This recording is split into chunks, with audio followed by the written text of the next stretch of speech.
संग सिय रहित सुखारी, पुर परिजन गृह सुरति बिसारी। छिन छिनु पय बिदु बदनु निहारी, प्रमुदित मनहु चकोर कुमारी। नाहनेहु नित बढ़त बिलोकी, हरसित रहित दिवस जिमिको की। सिय मनु राम चरण अनुरागा, वद सास सम बिनु प्रिय लागा। परन कुटी प्रिय प्रियतम संगा, प्रिय परिवार कुरंग विहंगा। सास ससुर सम मुनि तिय मुनिवर, असनु अमी सम कंद मूल पर।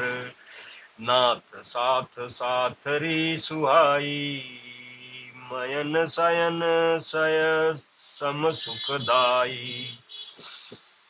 लोकप होई बिलोकपता जासु, तेहि की मोहि सक विषय बिलासु। सुमिरत राम ही तजहि जनो, तृण सम विषय विलासु। राम प्रिया जग जननि सिय, कछु न आचरजुतासु। प्रमात सियावर रामचंद्र शंकर जीवजु।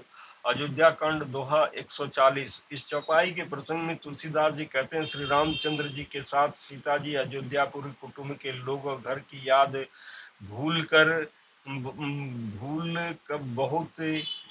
बहुत ही सुखी रहती हैं। क्षण क्षण पर पति श्री रामचंद्र जी के चंद्रमा के समान मुख को देखकर वे वैसे ही परम प्रसन्न रहती हैं, जैसे चकोर कुमारी चकोरी चंद्रमा को देखकर। स्वामी का प्रेम अपनी प्रिय प्रति नित्य बढ़ता हुआ देख करके सीता जी ऐसे हर्षित रहती हैं, जैसे दिन में चकवी। सीता जी का मन श्री रामचंद्र जी के चरणों में अनुरक्त है। इससे उनको वन हजारों अवध के समान प्रिय लगता है। प्रियतम श्री रामचंद्र जी के साथ पर्णकुटी प्यारी लगती हैं। मृग और पक्षी प्यारे कुटुंबियों के समान लगते हैं। मुनियों की स्त्रियां सास के समान, श्रेष्ठ मुनि ससुर के समान, और कंदमूल फलों का आहार उनको अमृत के समान लगता है।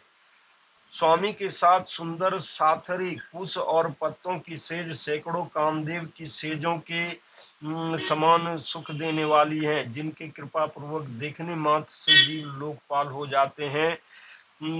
उनको कहीं भोग विलास मोहित कर सकते हैं। जिन श्री रामचंद्र जी का स्मरण करने से ही भक्तजन तमाम भोग विलास को तिनके के समान त्याग देते हैं, उन श्री रामचंद्र जी की प्रिय पत्नी और जगत की माता सीता जी के लिए यह भोग विलास का त्याग कुछ भी आश्चर्य नहीं है।